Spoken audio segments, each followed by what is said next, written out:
ఏంటి నాన్న ఇది? నిజమా? నువ్వు చెప్పలేకపోతున్నావా? ఎందుకు నాన్న అంత ప్రేమ నేనంటే నీకు? ఒరే, మౌనిక ఫంక్షన్లో నువ్వుంటే వాళ్ళకి నచ్చట్లేదు, నువ్వు ఈ ఇంట్లో నుంచి వెళ్ళిపోవాలి అని చెప్పి ఒక్క మాట చెప్పొచ్చు కదా నాన్న. ఎందుకు నాన్న నీకు అంత మొహమాటం అని చెప్పి బాధపడుతుంటే ఎలారా ఎలారా చెప్పమంటావు? ఈ ఇంటి కోసం, ఈ ఇంట్లో ఉన్న మనుషుల కోసం నువ్వు ఎంత కష్టపడుతున్నావో చూసి కూడా నువ్వు ఈ ఇంట్లో ఉండొద్దు అని ఎలారా చెప్పేది నేను అని చెప్పి సత్యమైతే కళ్ళమటి నీళ్ళు పెట్టుకుంటాడు.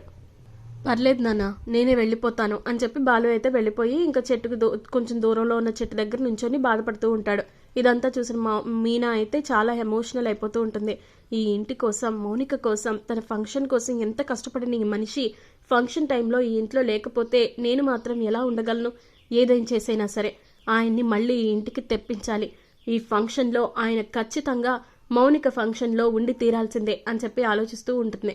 ఇక మరో పక్క సంజు వాళ్ళు అందరూ వచ్చేస్తారు. ఫ్యామిలీ వచ్చేసరికి సంజు మొత్తం చూసుకుంటూ ఉండగా అందరూ ఉంటారు, కానీ ఇక బాలు ఉండకపోయేసరికి హ్యాపీగా ఫీల్ అవుతూ ఉంటాడు మనసులో. ఎస్, నేను అనుకున్నదే జరిగింది, లేకపోతే నా మీదే చేసుకుంటాడు ఆ బాలుగాడు. వాడిని ఈ ఫంక్షన్లో లేకుండా చేసి తన చెల్లెలు బాధపడుతున్న ఆ ఆనందాన్ని లేకుండా చేస్తున్నాను అని చెప్పి తనలో తానే హ్యాపీగా ఫీల్ అవుతూ ఉంటాడు. అంతలో ఫంక్షన్లోకి ఒక వేరే ఆవిడ వస్తుంది. ఆవిడని చూసి నీలకంఠ ఒక్కసారిగా షాక్ అయిపోతాడు. దగ్గరికి వెళ్ళి, ఏయ్ నువ్వెందుకు ఇక్కడికి వచ్చావు, పిచ్చిగాని పట్టిందా నీకు అని చెప్పి తిడుతుంటే ఇదంతా మీనా అబ్జర్వ్ చేస్తూ ఉంటుంది. ఏంటి నిన్న నేను మిమ్మల్ని డబ్బులు అడిగాను, మీరు ఇచ్చారా? ఇక్కడైతే ఖచ్చితంగా ఇస్తారు, అందుకే వచ్చాను. ఇప్పుడు నేను వీళ్ళందరికీ నేను మీ రెండో భార్యని అని చెప్పాననుకోండి, అప్పుడు తెలుస్తుంది మీకు ఈ నొప్పి ఏంటో అని చెప్పి అనేసరికి, సరే అమ్మా సరే ఇస్తాను డబ్బులు, నువ్వు ముందు ఇక్కడి నుంచి వెళ్ళిపో. నువ్వు కానీ ఆ విషయం చెప్తే ఇక్కడ నా పరువు పోవడమే కాదు, ఇక్కడ నా మీద చీ కొడతారు కూడా. దయచేసి ఇక్కడి నుంచి వెళ్ళిపో అని చెప్పి డబ్బులు ఇస్తున్న డబ్బులు వీడియో మొత్తం అంతా కూడా ఇక మీనా తీస్తుంది. ఇక ఆవిడ వెళ్ళిపోయేసరికి నీలకంఠ అయితే కొంచెం రిలాక్స్ అవుతాడు. అమ్మయ్య, ఇక్కడ ఏ గొడవ జరగకుండా జరిగిపోయింది. లేకపోతే ఈవిడొచ్చి ఈ ఇంటికి వచ్చి నేను ఆయన రెండో భార్యని అని చెప్పుంటే ఇక నా పని గోవింద అని చెప్పి నీలకంఠ తనలో తానే అనుకుంటూ ఉండగా ఇంకప్పుడే మీనా వస్తుంది. అయ్యో ఏంటి బాబాయ్ గారు, ఆవిడని అలా పంపించేశారు? ఆవిడ మీ రెండో భార్య అంటుంది కదా. ఇంట్లోకి తీసుకొచ్చి ఫంక్షన్లో కూర్చోపెట్టి చక్కగా 4 అక్షింతలు వేసి పంపించేవాళ్ళం కదా మీ కోడలు నెత్తి మీద అని చెప్పి అనేసరికి ఒక్కసారిగా నీలకంఠ షాక్ అయిపోతాడు. రండి ఈ విషయాన్ని ఇంట్లో వాళ్ళకి చెప్దాం అని చెప్పి లోపలికి తీసుకెళ్ళిపోతుండగా, అమ్మా మీనా, ఏంటమ్మా నువ్వు చేసే పని? నువ్వు ఈ విషయం ఇంట్లో చెప్తాను అంటున్నావా? ఏమన్నా ఉందా? అసలు ఏమన్నా ఉందా? నా భార్య ముందు, కొడుకు ముందు, మీ ఇంట్లో వాళ్ళందరి ముందు నా పరువు పోతుందమ్మా. అసలు నువ్వెలా విన్నావమ్మా ఇదంతా అని చెప్పి అనేసరికి, అయ్యో బాగానే ప్లాన్ చేసినట్టున్నారు, కానీ పాపం మీకు ఈ బాధ తప్పేలా లేదు బాబాయ్ గారు. రండి, ముందు ఈ వీడియోని కూడా చూపించి మీరు ఆవిడికి డబ్బులు ఇస్తున్నది, ఇంకా మీరు ఆవిడ్ని ఇంట్లోకి రానివ్వకుండా ఆపేది మొత్తం చూపిద్దాం, సరేనా? రండి అని చెప్పి లోపలికి తీసుకెళ్ళబోతుండగా మీనాని ఆపి, ఏంటమ్మా నువ్వు ఏదో పగబట్టిందానిలాగా ఎందుకు ఇలా చేస్తున్నావు అని చెప్పి నీలకంఠ అంటాడు.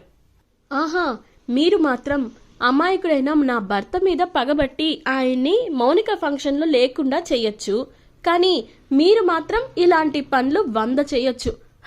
చాలా గొప్ప మనసు బాబాయ్ గారు మీది అని చెప్పేసి అంటూ ఉంటే, అర్థమైందమ్మా, నేను నీ భర్త మీద పగబట్టినట్టు నువ్వు నా మీద పగబట్టావన్నమాట. సరే, ఇప్పుడు ఈ వీడియోని ఇంట్లో వాళ్ళకి చూపించకుండా ఉండాలంటే నేనేం చేయాలో చెప్పు, చేస్తాను అని చెప్పి అనేసరికి, వెరీ గుడ్ బాబాయ్ గారు, చాలా చక్కగా దారిలోకి వచ్చారు. ఇప్పుడు మీరేం చేస్తారంటే అక్కడ దూరంగా నిలబడిన నా భర్త బాధని పోయేలాగా మీరే స్వయంగా ఆయన దగ్గరికి వెళ్ళి మీరు ఈ కుటుంబం కోసం, ఇంకా ఆయన కోసం ఆయన్ని ఇంట్లోకి ఫంక్షన్లోకి తీసుకురావాలి. అంతేకాదు, ఫంక్షన్ మొత్తం ఆయన చేతుల మీదుగానే జరగాలి. ఏమంటారు? ఈ డీల్ మీకు ఓకేనా అని మీనా అనేసరికి, సరేనమ్మా అలాగే చేస్తాను, చేయక చేస్తానా అని చెప్పేసి ఇంకా బాలు దగ్గరికి వెళ్తాడు. వెళ్ళి, బాలు నువ్వు ముందు ఇంటికి రా అనగానే, వదిలేండి, నేను రాకూడదు అని కండిషన్ పెట్టారంట కదా మీరు మీ కొడుకు, ఇంకా నేను వచ్చి ఏం ప్రయోజనం అనేసరికి, లేదు బాబు, నేను నిజం తెలుసుకున్నాను. నువ్వు మౌనిక ఫంక్షన్ కోసం పగలు రాత్రి కష్టపడి ఈ ఫంక్షన్ని ప్లాన్ చేసావంట కదా, మరి ఈ ఫంక్షన్లో నీ చెల్లెల ముందు నువ్వు లేకపోతే ఎలా చెప్పు? నేనే తప్పు చేశానులే బాబు, నన్ను క్షమించు, ప్లీజ్ రండి అని చెప్పేసి ఇంకా బాలుని స్వయంగా ఇంట్లోకి తీసుకొస్తాడు. తీసుకొచ్చేసరికి మౌనిక చాలా హ్యాపీగా ఫీల్ అవుతూ ఉంటుంది. ఏంటన్నయ్య ఇప్పటిదాకా కనిపించకుండా ఎక్కడికి వెళ్ళిపోయావు అని చెప్పి అంటూ ఉంటే ఇంకా అప్పుడు దగ్గరికి తీసుకుని ఇంకా అలా అంటూ ఉంటాడు. అన్న తర్వాత ఇంకా బాలుని చూసిన సంజు ఏమో షాక్ అయిపోతాడు. అలాగే ప్రభావతి ఇంకా ఇంట్లో వాళ్ళందరూ కూడా షాక్ అయిపోతారు. ఇదేంటి, ఈయన ఎలా తీసుకొచ్చారు, నీలకంఠ గారే స్వయంగా వెళ్ళి బాలుని తీసుకొచ్చినట్టున్నారు అని చెప్పి ఇంకా ప్రభావతి అయితే మనసులో అనుకుంటూ ఉంటుంది. ఇక మరోపక్క మీనా ఏమో వచ్చి, ఏంటత్తయ్య స్వయంగా నీలకంఠ గారే వెళ్ళి మా ఆయన్ని తీసుకొచ్చారేంటి అని ఆశ్చర్యపోతున్నారా? అంత ఆశ్చర్యపోకండి, ఖచ్చితంగా ఇంకేదో రీజన్ ఉండే ఉంటుంది. కాబట్టి మీరు పనులు చేద్దాం మనం, సరేనా అని చెప్పేసి మీనా సటైరికల్గా అనేసరికి ఇంకా ప్రభావతి షాక్ అయిపోతుంది. ఇక సంజు మాత్రం చాలా ఇరిటేట్ అయిపోతూ ఉంటాడు బాలుని చూసి. ఇక ఆ విధంగా సంజుకి ఊహించని షాకే దక్కుతుంది. ఇక రాబోయే కథలో ఖచ్చితంగా ఇలాగే జరగాలి అనుకుంటే వీడియోని లైక్ చేయండి, మీ ఫ్రెండ్స్ అండ్ ఫ్యామిలీస్కి షేర్ చేయండి. ఇక ఇలాంటి మరిన్ని ఇంట్రెస్టింగ్ అప్డేట్స్ కోసం subscribe to our channel. Thank you.